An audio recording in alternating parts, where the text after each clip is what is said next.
Here we go.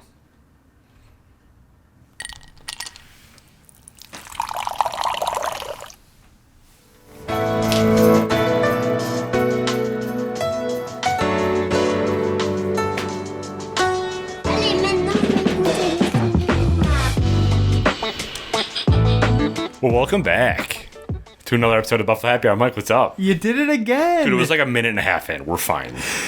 Do you Derek- want to control this thing next time? No. Do you want the responsibility? Then If stop complaining. If you want the studio to burn down, pass it over. Derek forgot to hit record on one thing. At least your out mic's of- back.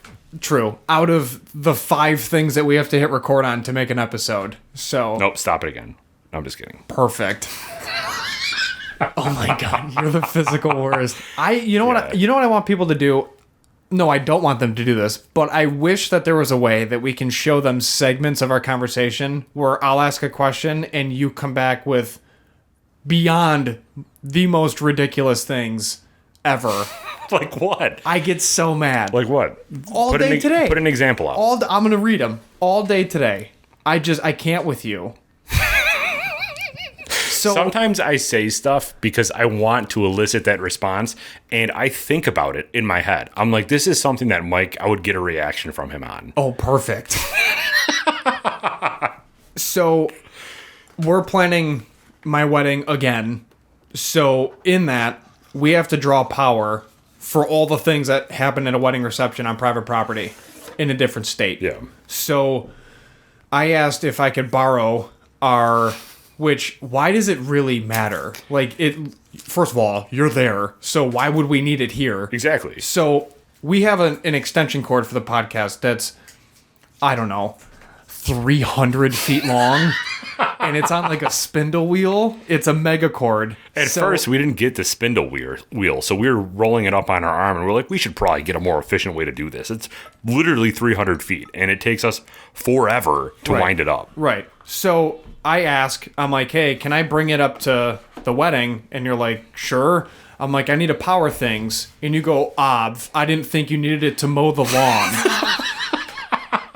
And it's just Because you ridiculous. you didn't have to clarify. I need the extension cord to power things. It's like, well, duh. What else do you use an extension cord for? That comes from growing up, dude. Like, I don't know what you want me to tell you, but growing up, when you asked for something, you had to give a reason. Sure. In my house, so you're not wasting your parents' time, and kind of the same thing as a private in the service. Like, you got to give a reason for what actually just fell out of your word hole. Sure. So now it's habit, and I feel like 12 when I do it with you because we're the same age. It's whatever. It's fine. Dude, so, it is snowing hard outside right now. It's April 22nd, and this time last year it did the same thing. It did. Yeah, I saw that come up in my memories. So it's snowing. We got 3 to 4 inches on the 19th into the 20th, and then today it's snowing again. So I'm pissed because normally when they do the weather stuff, they're always wrong. Being a weather person has to be one of the easiest jobs in the entire world because you don't have to be right ever. Right. And people are like, I mean, you can't predict the weather, but we have a dude predicting the weather. So you can be wrong all the time and no one cares. Right. Whenever they say it's going to snow, like we're going to have a huge snowstorm, nothing happens. So we got done recording that day. It was a very long day at work. It was a very long day potting because we had to do an interview that day. And I just didn't feel like doing anything. So we were supposed to get a little bit of snow. They're like 3 to 5 inches. I'm like, there's no way we're getting 3 to 5 inches in the end of April. So I left my awning up. Destroyed. The whole thing came collapsing and we woke up the next morning. They were right. All of the poles were like inbound. And the entire thing just like ripped. Inbound. Yeah, bound inside. So the awning ripped and I just got up and I'm like, dude, I'm thinking to myself as I'm shoveling the snow off of my awning, like, dude, you're such an idiot. Why didn't you just do it? Would have taken 5 seconds to do it last night. Why didn't you do it? And I'm like, ah. But luckily, we already talked about Home Depot graciously giving me 2 for no reason. So I have spare parts. So it's fine. It was an easy thing to learn on because it didn't cost me anything to learn on it because I have the spare parts. But it's like, all right, dude, next time maybe let's not do that. Because you're nothing but spare parts, bud. Damn right. So, yeah, in other news, outside of the ridiculous weather. Still waiting on you, global warming. This is the last time we're going to record in this space. So if you are new here, for the last 25 to 30 episodes, we've been in this What You See space on YouTube. If you're not following us on YouTube, please do and subscribe. Buffalo Happy Hour. So anyways, we are doing a major overhaul here, and I'm fired up. We're going to post pictures on, obviously, our Instagram and our story and things like that. However, we're doing it. So it's going to be limited content going out because it's not like we have someone just following us around. Right. So we're, this is it. A huge overhaul. I don't think people understand how big of an overhaul this is going to be. No. Like, we're building walls, Yeah. We're framing indoors. We're, putting a ceiling on. building the wall. And my neighbors are paying for it. But yeah, so we're literally building walls. We're insulating. We have a huge opening above us that the dude that I bought the house from, he decided that he wanted to extend the garage and have this be a workspace. So there was some sort of workbench and like a ton of outlets and everything over here. But what he wanted to do is he just basically wanted to have this space where he can work in and have all of his saws and man stuff out here. But he never insulated it because he wasn't going to do anything in the wintertime. So up there, it just is the roof. And it just goes on top of my real garage roof and nothing's insulated. So we're going to insulate the entire thing so we're not freezing like we are today and just trying to make a good time out of it. And we're not just doing that. We're putting a drop ceiling in. We're insulating on top of the drop ceiling. We're going to have carpet in here. It's literally going to be a room that is insulated and heated and cooled and all that stuff. We're going to make sure that all of our equipment is on static frames, so we're not pulling it down for every interview that we go on. We're just kind of hanging the equipment on top of it. But for you guys, what that matters is, one, we're going to be much happier recording because we're not freezing or sweating depending on what time of the year it is. But also, you get like some of these weird shadows like right here because we only have such limited equipment that we wanted to have in this studio because it's tough to break the stuff down all the time. But when we start building the ceiling, we're going to put drop lights in here. It is going to illuminate the space so much more consistently, again, for you guys to be able to look at it and it be visually appealing for you. And then also hanging up acoustic tiles and everything like that so some of the reverb and the echo doesn't come through the audio. So a lot happening. Yeah, and then with the new feature walls to show depth, we're probably going to paint just because we're super anal, but there's going to be stuff up on the walls. It's going to be a legitimate space/studio. We're going full Joe Rogan, baby. Right. But we're going to make the walls like circular. It's going to be an airship. It's going to be red. No, I'm just kidding. I'm so glad he renovated. Yeah, no. But anyways. But we're not going to put like some weird ass blue neon light behind me and then I'd be only wear blue. Right. Obnoxious. So once that's done, we can all celebrate together, friends, because that's going to be a huge milestone for us. Outside of that, we have a lot of things in the works. We talked about our whiskey collaboration with 3 Chord Bourbon. That's may or may not have been impacted by COVID, so we're dealing with that. No issues. It'll still exist. It'll be on shelves. So chill out. And then, yeah, we have meetings at the end of this week. We're doing another. I'm gonna word it so that we don't get castrated by our women, but we don't see them. Right. So when the week occurs and we do our monthly post of what small business do you want on our show, we book those around our full-time jobs, which means our day doesn't stop at all from the time we wake up to the time we go to bed, and then we don't see our significant others. So when we have an opportunity to bring the Buffalo Happy Hour housewives with us to do things, we do. For 2 reasons. One, it's nice to see them, first of all.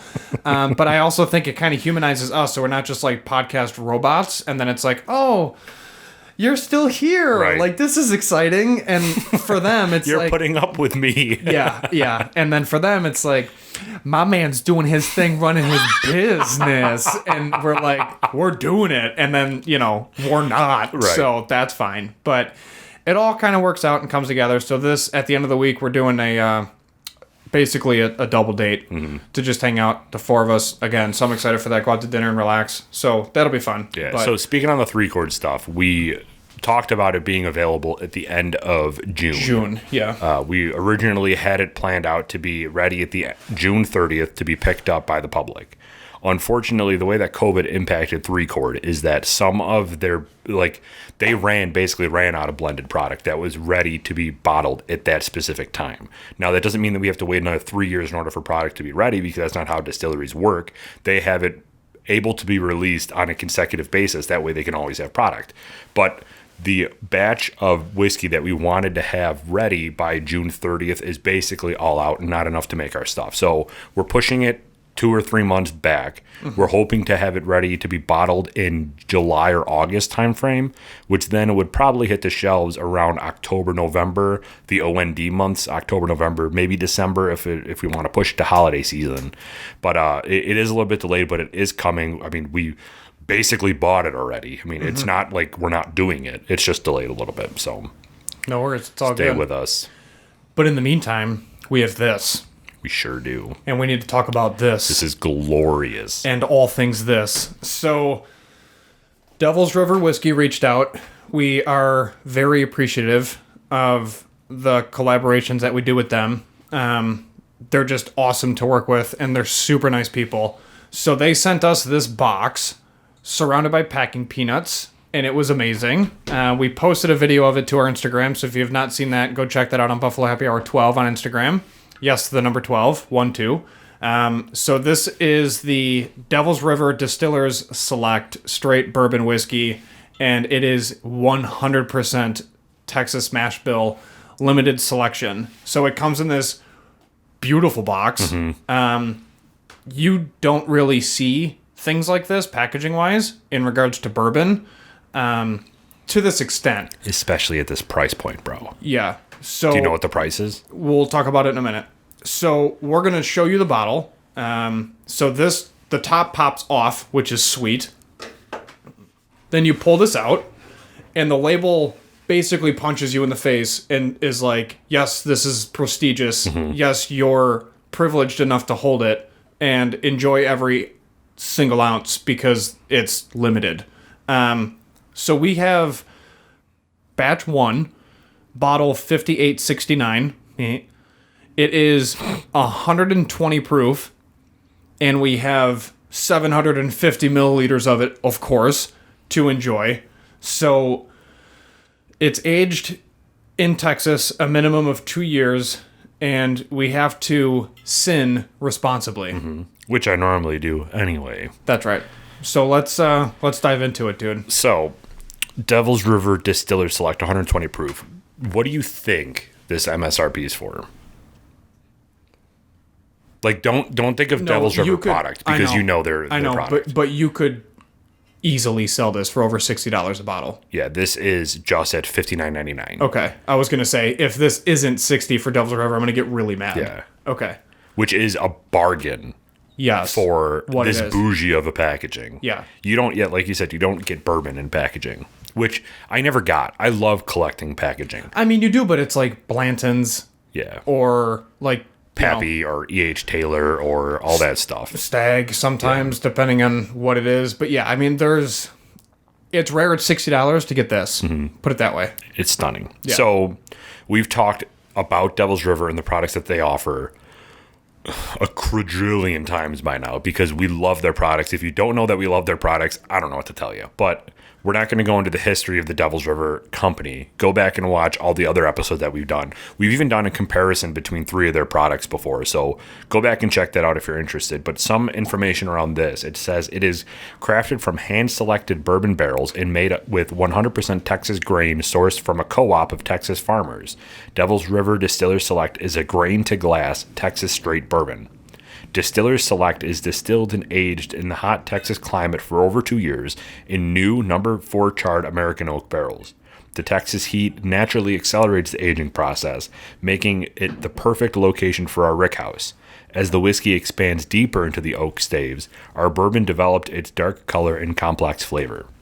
Once our distiller determines our whiskey is ready to bottle, Distiller's Select is then brought to its final 120 proof by marrying the bourbon with spring water from the Devil's River region, resulting in a well-balanced, high-proof bourbon. Aged in the Texas heat for over 3 years, Devil's River Distiller Select expands deep into the oak staves, giving our bourbon a rich amber color and complex flavor before it's brought down to 120. I'm excited for this. Pour it. Enjoy that full experience of opening everything and pouring it. Let's go.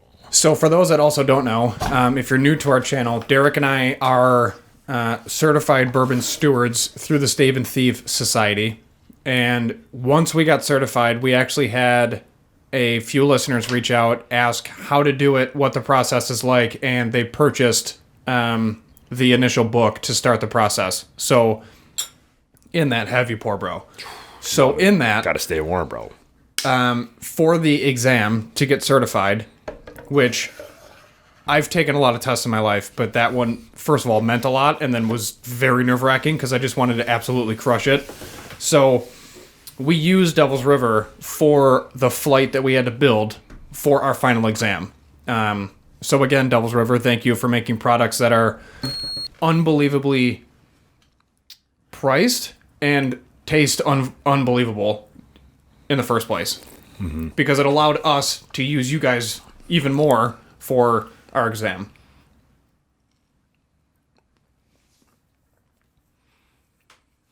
I like how all of their product is very consistent, but as you go up in price, you obviously get a better I shouldn't say obviously, because some places, when they get into a more like distiller select or limited quantity, sometimes it doesn't taste as good. Maybe because they're just trying to push stuff out. I don't really know, but sometimes it doesn't taste as good. Devil's River, as soon as you continue to go up in those proof points and price points, like starting with their straight bourbon, their small batch, it is so calming at a 90 proof, high corn, very sweet, but enjoyable. And then you go up to the barrel strength, and it's a little bit more deeper. You can taste more complex flavors. And then you go to the single barrel that we had. Again, you just keep getting more and more into this very deep, dynamic flavor that is just an accelerated version of that original small batch. And then you get to this, and it's just like... It's the catalyst of everything. Perfect. Yeah. There's... Obviously, we're going to do a full rating, but what I will say up front, there's 4 tasting notes that essentially make up the initial taste, the ending note, and everything about it. Mm-hmm. And they're magnified almost to their purity and like their finest form, so that when you sip this, you're not overwhelmed by too many things to pick out. Mm-hmm. It's like, here are your 4 tasting notes and aromas. Enjoy them. And then it's consistent the entire way throughout. And at 120 proof, I understand the power of Devil's River, like the physical river, but this is just soft. Yeah. It's soft for 120 proof, and it's really, really good. Mm-hmm. And it just stops. Yeah. We'll get into it because I don't want to... I mean, we should. We're already here. I'm just juiced, might as well. I mean, then we can just fill out the rest of the episode with nonsense like we normally do. Nonsense. No structure. All right, so we had it neat. Yep. Let's do a drop. For the cocktail section, you got one? I was going to say a drop of water. However, you can also do a do you have a cocktail? Drop of beef for the cocktail section, and then we'll do our 2... Go ahead.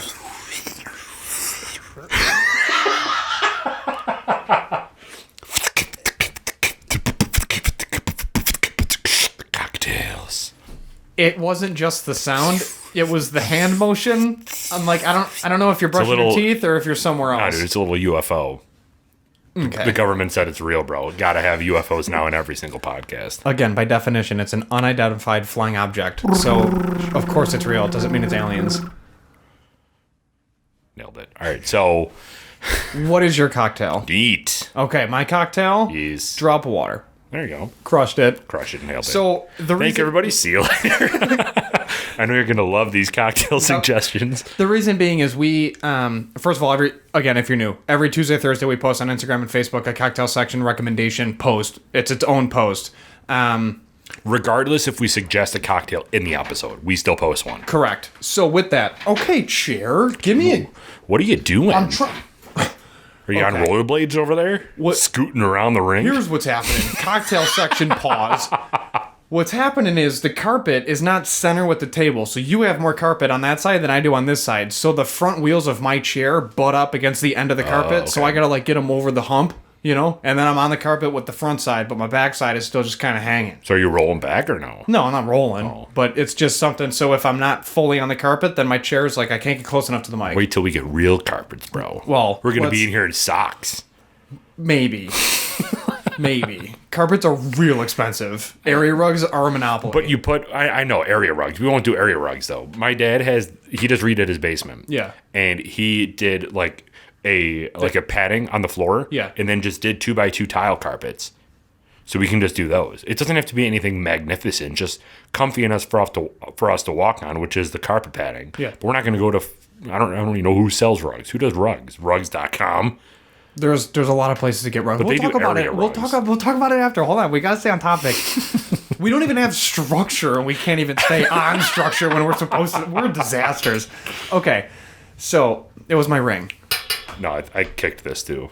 Perfect. Good. You're like 3 sips in. Didn't even beep. What are you doing? Can you tone it down?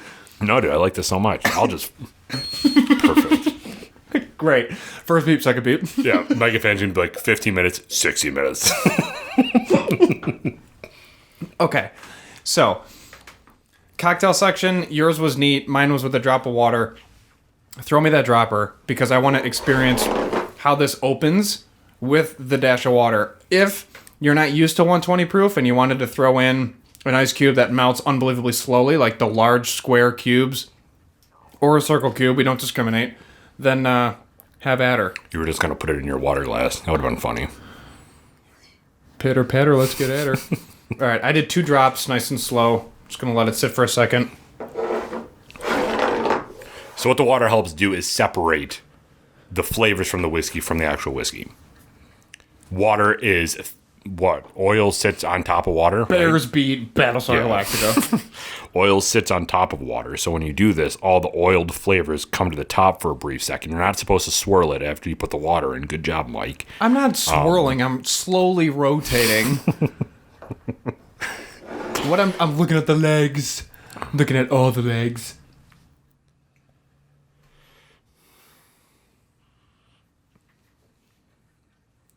Made it softer. I love their products. Mm-hmm. And it's got the right amount of burn. What I like about their products is that it's not super like overwhelming with all these different types of flavor, but the flavors that are there are so pronounced. That's what I'm saying. Yeah. They gave you 4, and you're like, this is them at their purest form in whiskey. Enjoy it. Well, bourbon, but here you go. So, let's rate this. Let's do it. One of these days, I'm pulling out a Nerf thing and hitting you with a Nerf projectile. A Nerf gun? The G word. It's scary. As I'm wearing AR. Yeah, as I'm wearing a Black Rifle coffee hat backwards. Yeah, you're fine. Okay, so label branding. C-. Just kidding. This is beautiful. I was gonna give it a G for great. Yeah, I agree. I think that I agree. I agree. This should most likely beat our highest label branding grade and or match our highest grades that we provide. So what A plus check mark plus check mark, is that our highest? Something like that, yeah. All right, I'm down. I agree. I agree. It's in our Google spreadsheet. Sure is. Nose. Well then, if you don't watch on YouTube, you miss so many things. Please watch our episodes on YouTube. But also, please keep supporting the podcast platforms. They're doing pretty well. They are, dude. They're doing really good. You went to college. You know, They're doing really well. Sorry. There you go. I went to Harvard. It's pronounced Harvard. Nose. Giving this an A++. What are you getting? Oak, honey, baking spice. I'm getting a little cinnamon or brown sugar. The brown sugar, I understand. It's second. I'm with you on that. It's if I had to rank them in tiers, it's a lower tier. It's a subtle kind of And outlier that kind of flies in there. Yeah, I'm with you on that. I agree. All right, so A++, you said? Yeah. Yeah. Okay. Initial taste? Yep.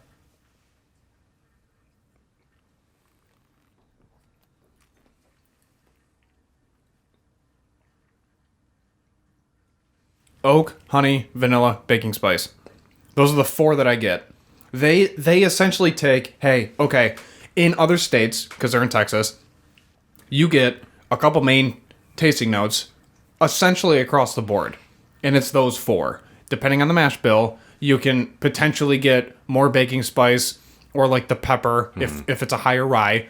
And then you'll pick up, like the sweeter tasting notes if it's more wheat.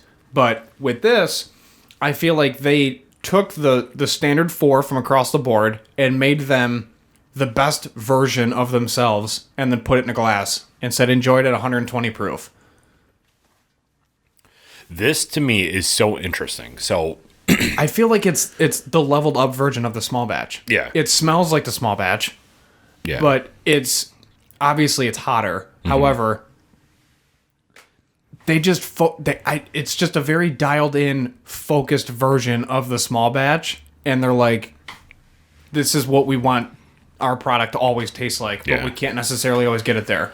what I like about this specific product is that they got so much of the barrel characteristics into this bottle for only being in there for 2 years. There's a lot that goes into it with the climate and how quickly it evaporates because Texas is mad hot and humid. Well, minimum 2. Yeah. 3 years.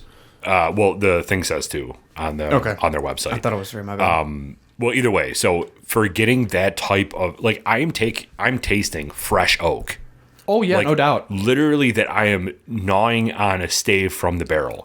That's what this tastes like. We're in batch 1 and we're gnawing on it. Yeah. Absolutely. We're in there. And that also has to do with when you distill whiskey, it has to come out of the barrel, or it has to go into the barrel at no more than 125 proof. So when you start getting some of that evaporation, it goes up, but they only cut it down to 120. So this isn't watered down with a ton of water at all.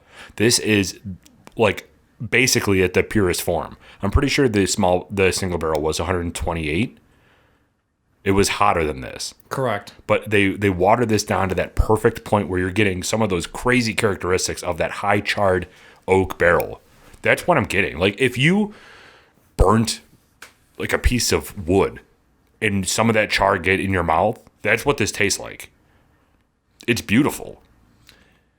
I'm verifying the proof point on this. Oh, goodness. Single barrel? Yeah, but I put in small batch because my mind is fried from work. Well, we took a picture of it and put it on our Instagram, so it'll be on there. But I'm pretty sure it was 128 or something like that. It was hotter than 125 because we had to justify or explain why, because of evaporation. So it was hotter than that, or maybe it was 126.5, something like that. But either way, they cut this down with a little bit of water, but not too much. And the water coming from Devil's River is fantastic anyway, and adds a little bit of that like minerality to it too, which you kind of get on the back end once it dissipates. But man, this is such a deep flavor for such a young whiskey. I love it. I'm trying to see if I can see no. 64. No, it's not 164. No. 64% goofball. Oh, so 128, yeah. It's on the we have barrel 54, 199.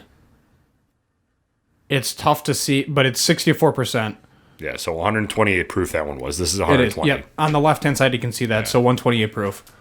I should remember that because my number's 28, Mm-hmm. but no big deal. So, Devil's River, thank you for sending this. We greatly, greatly appreciate it. We're still on the initial taste, bro.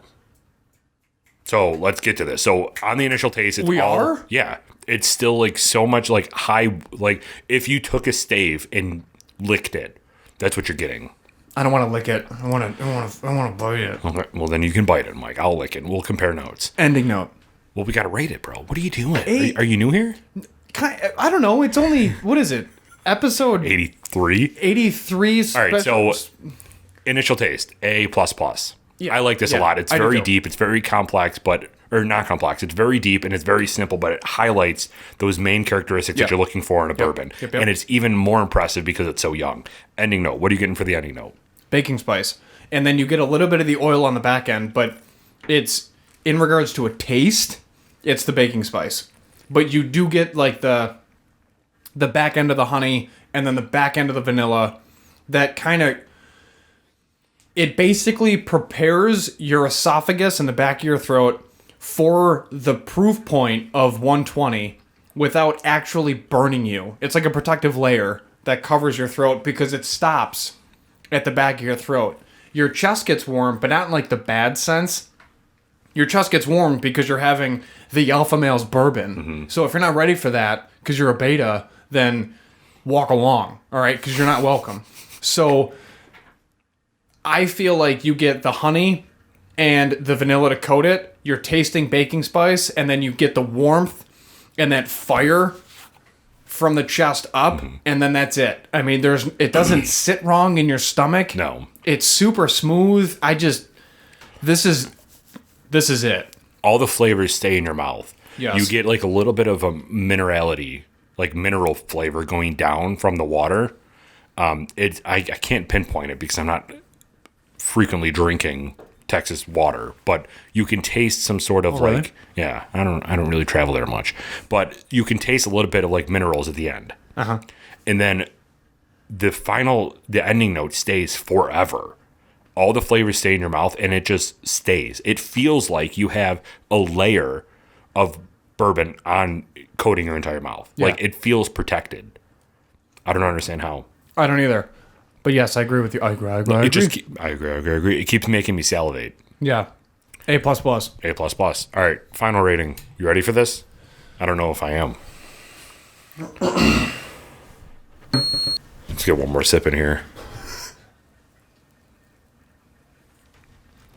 Do we have to do the disclaimer thing? Because I sent this? Go Bills. Well, now we do. You just said it. All right. All right, we'll talk about it after. So this is 1,000% getting deleted. I love it. All right. No, it's not. We keep it all in. All in. All right, ready? Final rating. Give me that countdown. 3, 2, 1. 93. 95. 94. That's a high one based off of our new rating structure. I agree. I agree. This is a very well-rounded bourbon that is very deep in the traditional bourbon tasting notes that you would want. Yeah. And it's a very young bourbon at a very low price Yes. for what they could get for this. Yeah. So who has this? That's the other question. I don't even know who has this. They sell it on their website now, but I'm pretty sure you can only get it through Drizzly on their website. So they don't give you a list of stores. Okay. And they sent it to us. So we didn't pick this up from Addie's or anything like that. They sent it to us and said, you guys want to try it?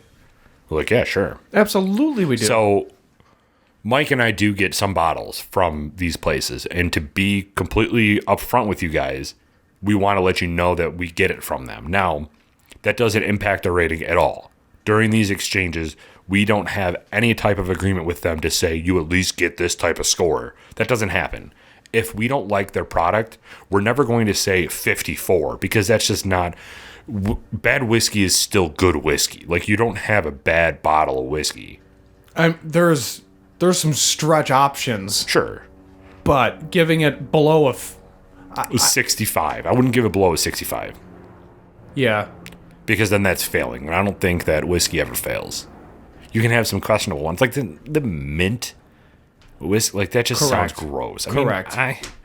I shouldn't really kill it until I try it, but not a fan. I don't like flavored stuff. But anyway, so just so you guys know, like our ethics is that they can send us bottles, but they don't have anything in return. Like we're not going to tell up their rating just because they sent it to us. That's not who we are. That's not how we function. We want to give a real rating for you guys because we know that not many people know about whiskey, and it wouldn't be fair to you if we rated everything that was sent to us very high. That doesn't help you guys at all. So we're real when it comes to this stuff.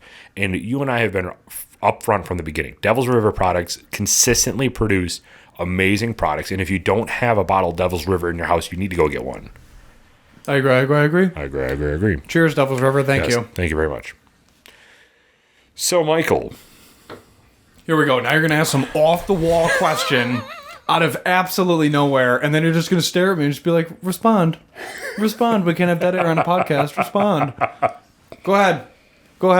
What did you listen to randomly, and now you want to ask me my opinions and thoughts? Well, I wasn't even going to go down that route, but if you want to get down that route. What were you going to do? There was a doctor that was talking about her studies that she's done over the past 20 years about how chemicals in plastics actually reduce sperm counts and testosterone, and it's hurting generations' ability to procreate. So what else were you going to talk about? Cryptocurrency, which is actually nothing to do with anything that I've listened to. It's just a hot topic lately. What are we going to the moon? I mean, you tell me. I'm not invested in anything. Why not? Because I don't want to give the federal government 40% of my return. So you don't want to make 60% just because you don't want to give the federal government 40? Yes. So do you ever do scratch off tickets? No, I don't. I feel government should be one man at a desk. Well, that's true, but no, I don't. But that's flawed logic, bro. Like, how is it flawed? If you're smart, well, you are smart, Michael. No, I'm just kidding. You are.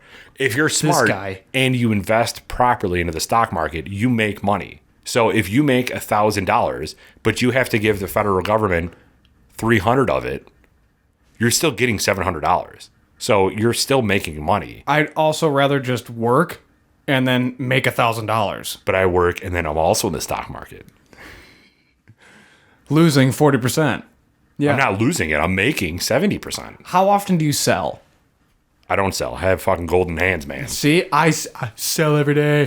But no, I wake up in the morning and I close my dresser drawer to start the day off right. Always be closing. But no, for me, I don't want to put myself through the stress. I consider the stock trade options game like I do fantasy football. I can't do it. There's so much anxiety in that where I'm just constantly staring at the numbers and looking at the graph and just like going to the moon. It's like, no, I work too hard to just wake up one day and lose $5,000. Well, then don't put $5,000 in. What do you expect? If I'm up $5,000 and I only put in $40, but then all of a sudden I wake up and it plummets, I lost all of that plus my 40. So you only technically lost 40. I don't see it that way though, because I already made the 5 and I was too dumb to sell and pull out. But I just can't. The only time I pull out Game of Strong is when I go to the casino once every 15 years, or some other time that we're not going to talk about. But I can't do it, man. I just can't do it. It's not for me. See, so the biggest cryptocurrency obviously is Bitcoin. Yeah, don't even get me started. But if you bought in when it was young, which all of us knew about it back then, it's not like this was something that was secretive. But it can still crash and plummet and not be here in 3 months. Absolutely. And that's what scares people. But it's at $60,000 per coin right now. So if you bought in when it was $100, you made $59,000, dude. Sounds awesome. But it's not the same as IBM. What do you mean? IBM is IBM. Apple is Apple. Yeah, but they can still do some stuff. Like what? Like how? Because Bill Gates said he sold 4,000 of his farming acres? I mean, there's a lot of people that can change the stock market. You saw what happened to GameStop, dude. People can get onto the stock market and just change stuff like crazy. That's a horrendous example. Why? Because it's a better example is Elon saying he's going to make Tesla go public and the whole stock market changes. That's an example. A one-off where the middle class dude basically talked about GameStop and then literally change the market is a 1 in a million deal that won't happen again because the federal government's like, we can't have that. We can't lose money. You know, only they can lose money, not us. But even Dogecoin, Dogecoin, whatever. Yeah.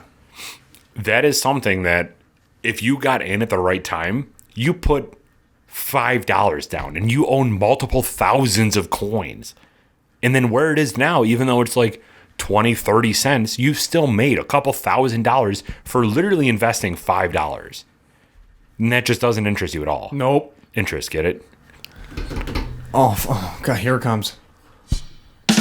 Oh, brother. Nailed it. Listen, I would rather take the extra money and just throw it in an actual retirement account. Not play with it in the stock. It's I don't gamble. You know this. You know I don't gamble, dude. Stock market isn't as much of a gamble, though. Like, Oh, it's not. No, it's not. Okay, so when we bombed Syria, what happened? What happened when coronavirus hit? okay, but that's not a gamble, dude. And the stock market It is goes a gamble, The 'cause stock you don't know market what the goes stock down mar- and up. And if you're Correct. smart and you invest in the correct companies that are pretty stable, it's an investment. Uh-huh. I mean, it's Until the true, entire world changes. but it's not going to change. I want my money under my mattress. Well, then do I don't that. like, Is it under dude, your mattress? I don't even use a bank because I don't trust the FDIC. To a point I do, but to also on the other side of the same coin I don't. That's why I use a credit union because I want to have a share in the facility that I'm putting my money into. You know that you're investing into that company the similar way that you would for a stock market, right? Because you have a share in this credit Oh, union. yeah, because the credit union is definitely going to do a Dogecoin. We can't even pronounce it correctly. Your federal credit union can plummet at any time. They could be a part of a cybersecurity attack that makes them go under, and then your share is worthless. But if you took that money and you invested it in Tesla, Which brings us to our next point. When are we going to talk about China? China. When are we going to talk about them? What do you mean? Are we going to talk about how China's building roads in Africa because there's prime airspace in Africa? Are we going to talk about that? Are we going to talk about the military strategic moves that Russia and China are doing as we speak here at this table? Do you and I want? We can talk about it. I'm saying, when are we going to talk about it as a nation? When are we going to focus on the southern border? Ever? When it's a concern of the current president. Oh, perfect. Well, wake up, Sleepy Joe, because there's some things we have to discuss. First of all, if we're using clouds and we're using Microsoft and all these other companies that are the running joke of our entire life, made in China. So every single souvenir that we give to somebody or any product we buy is made and bought and built with slave labor in China. When are we going to focus on that? Are we not going to talk about that? Are we not going to talk about how in 2018 I was literally learning about how to fight China when I was in the military? Are we just going to not talk about that? Are we not going to focus on the real threats at hand? About how Russia has already worked on 88% of their nuclear program and we haven't even started yet for the year? Nothing? Like, absolute freedom of movement through all seas, all oceans, all land obstacles, and we're just sitting back worried about domestic affairs. You have to do both. You have to focus on both things. And right now we're only focusing on one, and it's not okay, specifically when you're literally the leader of the free world and there's more things at hand. And that goes for any president on either side of the aisle. So you need to be strong in both domestic and foreign policies. And if the people that vote you into that office don't know what those policies are because they weren't asked about in debates because we were too worried about something else that's going to blow over, what are we doing? Right. That's my issue. Like, we're not focusing on the right things. In regards to, yes, there's societal issues within the United States. However, there are people all over the world that have watched us the last 20 years in war and learned how we operate and how we react to things. Mm-hmm. And we're not acknowledging that at all. We fought the same enemy for 20 years. You don't think they learned anything? Also, there's an actual equation that exists. For every terrorist we kill, we literally manufacture 10 more. So think about that. So why do we kill terrorists then? Because you are literally trying to get a return on investment, because war is not cheap. So if someone from a different country kills one of your family members in the name of war, you don't think you want to retaliate against the country that killed your family member? Sure, but yeah, I'm just playing devil's advocate here. If And you right, said so- from a so security that's the thing. standpoint, you kill one terrorist and 10 more generate, Yeah. then why are we killing terrorists in the first place if 10 more won't Which is generate? why the biggest complaint from essentially everybody was pull out of the Middle East, because you're not going to win a 3,000 plus year old holy war, and you're not going to win hearts and minds. You can't establish democracy there. It is like it's not a lost cause, but it's a lost cause. Yeah. Like, you can only do so much. And I have friends that live in Afghanistan full time, working with the people, building them up, and now they just got the order that they are leaving. On September 11th. On Couldn't they have September picked a 11th. better day? Don't even get me started on that. But it's and there you go. Then it's like, sorry, we're leaving. You have no more help. We don't know what to tell you. Like, what a slap in the face that is. Watch what's going to happen in 2 years. Because you already know what's going to happen. ISIS is going to rise, and all of a sudden they're going to see the Middle East is going to look at the United States and say, okay, what have we done in 20 years, and how can we further capitalize on what we've done? Same with China. If you don't think China has sleeper cells inside the U.S., you're out of your mind. Yeah, they're with Eric Swalwell right now. If you don't think that the Middle East has people inside the United States that are trying to do some other type of biological virus attack or some other 9/11 type attack, any terrorist attack in general, and you don't think they're already here, you're out of your mind. Our immigration policy is something that literally needs to be talked about, and it's not. So when you're talking about stuff like that, what is the requirement? And I honestly don't know. Shoot. So what is the requirement for the federal government to inform the people of the stuff that they're doing? So like you say that Sleepy Joe isn't doing anything, which I can 100% get behind because he's probably not doing anything. But the off chance that he does know a lot about the situation, the China and the Russia situation, what is the requirement of him notifying or telling the American people about this? Is there a possibility that he could know all this and just we don't know that he knows because it's top secret? In regards to a security clearance, sure. What needs to occur so that we know he knows is action, and there's none. If the 45th president of the United States has more press conferences than the current president, that's an issue. Yeah. You know what I mean? Like, he hasn't talked. He hasn't even acknowledged us as a nation, and he's our quote unquote leader. So, like, do something. So, and I'm not saying just come on TV and be like, everything's okay, it'll be fine. It's speak. Like, oh, so Russia's a big deal, so he slaps sanctions on them. Okay, that kind of makes sense. Like, the Syrian dictator was gassing his own people in 2017, 2018, so we bombed Syria and wiped out their airfields and all their central infrastructure locations. Can we talk about China though? And so like, there you go. Why haven't we done anything with even like President Trump didn't do much with China? He did, though. Like what? He did with sanctions. He sold them rice, first and foremost, and he pulled a lot of manufacturing jobs out of China. But like I'm talking about the Muslim Uyghur issue.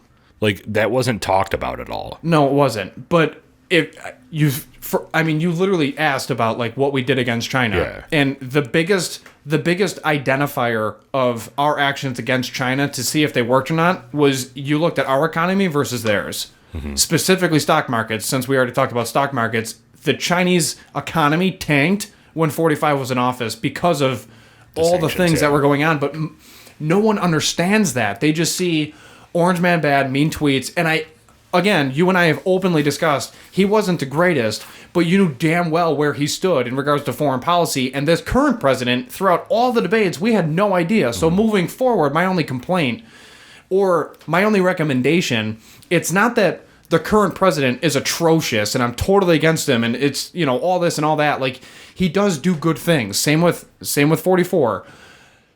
My thing is citizens need to remember history, first and foremost, and moving forward, we need to demand better candidates that are responsible leaders that can literally take, very similar to what Dan Crenshaw talked about, where liberals come up with an idea, like progressive liberals come up with an idea, not classical liberals, and they're like, we should do this. And then conservatives say, okay, I acknowledge you. The far right says, shut your mouth, you shouldn't even speak. And then the conservatives and the classical liberals say, okay, this is what my side is proposing. And then the conservatives say, I acknowledge that. Let's develop a framework to then put that in place so it makes sense for everybody. For example, federal minimum wage. The far left, all the progressives are like minimum $15 an hour across the entire country. And then the conservatives say, okay, well, economics come into play, but there's also supply and demand that come into play. And someone in Olean doesn't need as much money as someone in Buffalo, and someone in Buffalo doesn't need as much money as someone in New York City. So why don't we develop a minimum wage that is comparable for the region so that there's a livable wage, but we're also not infringing rights, we're not infringing on the national debt, we're not driving the debt to go up, and we're not putting a tax burden on the American people that are already overtaxed to fund all these other programs. And then that way we can actually meet in the middle and compromise, which I know the crazy C word of compromise, and essentially put something on the floor that fits both sides. We 100% lost that, and now we're playing politics from the very top all the way down to the local level, and it's in shambles. How did we let the far ends of our parties control us? That's where it comes, because you can say that the far left controls the media and Democratic Hollywood Party, and yeah, but the far right also controls, maybe not like the conservatives, but the aura in the like the conspiracy theories. Yeah, and, they control the whole perception of the conservative party. So how did we get to this point? I'm asking you like you're a political commentator, but right. I don't know. Probably because we let them have the stage for far too long, and we never said shut your mouth, you're out of your mind. And we lost our spine in regards to just telling somebody, you're forgetting this, and you're forgetting this. And it was one of the other... Do you remember when 44... How did he phrase it? He basically said the Constitution is not... It doesn't yield the same power as it did. It's essentially a historical document. yeah. And I'm like... You really can't do that. Like, there's a reason why we've survived 245 years with basically no issues in regards to domestic policies. Like, we weren't always the nice guys, right? Right. But you can't take founding documents and say that it's an historical document, and now we're hearing that no amendment is absolute. So what about the 13th Amendment? Are we going to re-enslave people because no amendment's absolute? Right. That's ridiculous. And the first people that literally put into place, hey, we should free people, were Republicans. The first people to say we should have free speech was the Democrats. So, like, these liberal values are... I mean, the party switched. And it blows my mind that someone who's 50 to 62 years old doesn't realize that. The party switched. Like, the conservatives now were liberals back in the day. And now we just have progressive liberals, classical liberals, conservatives, and then the alt-right. And, like, that's it. Like, we essentially have 4 parties and 2 parties, and it's a disaster. Like, there's no compromise. There's barely any communication. And we're now listening to Russia build up their nuke program. They're mobilizing in the Donbass. It's a military exercise, and by May 1st, they're going to go away. Oh, okay, yeah. Well, I'll believe that when you actually move the human beings and all your artillery and all of your air force out of that Donbass, Mr. Putin. And then you have people now saying, we don't need to spend billions on nuke programs. Oh, really? So we don't need to spend billions on our own nuke program, but we have to send billions to the Middle East for gender programs?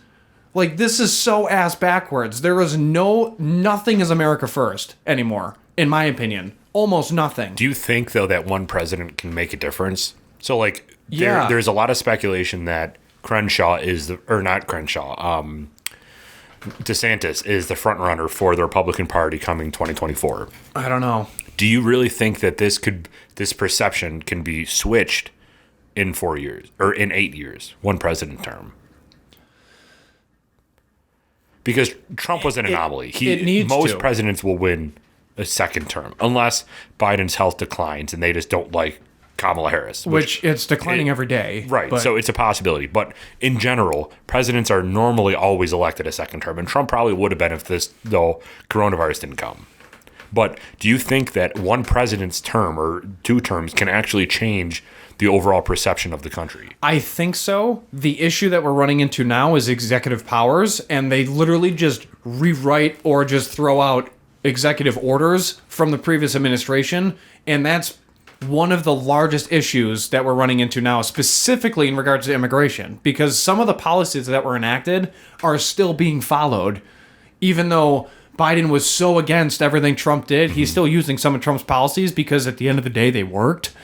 And now you have states like Arizona who came out and declared a state of emergency because of the border crisis on their own border. And they're like, we have an issue. And then the governor of Arizona is slamming President Biden for not doing anything about it because he's not doing anything about it. He's not even acknowledging it. And the press secretary is a dumpster fire. So, you know, it's not even about the circle back. There's no actual answer. It's just her standing there and then shifting through the waves that are bombarding her because she has reporters on both sides of the aisle that are like, it's now time to answer a question. And by the way, we kind of all want to see the president now. Why hasn't he shown up to do anything? Like, he's not talking to us. There's no presence. There's no leadership. It's just silent. And then you have Kamala Harris traveling the world doing things that the president should be doing, but he can't because we don't know why. Because he's not saying anything. Is it because of his health? Is it because he says, oh, you know the thing? Like, why? What is happening? Like, the people deserve better from both sides of the aisle, and we're not getting it. Yeah. And I'm so over it. So over it. But how do we come out of this? We need to... Who's ever next, first of all, needs to want to be there. Not just for power, but for the people, first and foremost. And then secondly, they can't just use executive orders to be president, like what Biden said during the debates, and then just totally flipped what else is new to when he was actually elected into office, and then sign like 40 in a week, because that's not right either. So... Yeah, didn't Trump have like the lowest number of executive powers in the first couple years of his term because he just didn't overrule anything? He just created new stuff. Yeah, but we're not, we can't talk about that. So, we can't talk about good things. So that, I feel that's what needs to happen. We need someone to just rise up from the middle class, come into power, not forget where they came from, stay level-headed. How old? I would say 35 to 45 range. And prior military experience, because if you're the commander-in-chief, you should probably have served in the United States military. The other thing is, if we're going to go radical, we should have military service mandatory for 2 years. Or some type of service mandatory for 2 years if you want to compromise because we got to play politics. Like, join the Peace Corps, travel the world, and realize how awful the world is, and then come back, and then you're like, wow, okay, our grass actually grows. Like, that's nice. We have creamer options in Wegmans. We have a Wegmans. We have running water every time we turn the sink on. Our lights work. Our roof doesn't leak. We have a roof. Like, all of those things, that needs to be, the sense of entitlement needs to go away. I'm on a rant, so turn this thing around, but I'm juiced because I'm just so fired up about how our country forgot where we came from, and it just, for what? Yeah. Why? Like, we have the greatest country, we have the greatest land, we're protected on three sides from huge obstacles that many countries can't even navigate through. Relax! Shut up!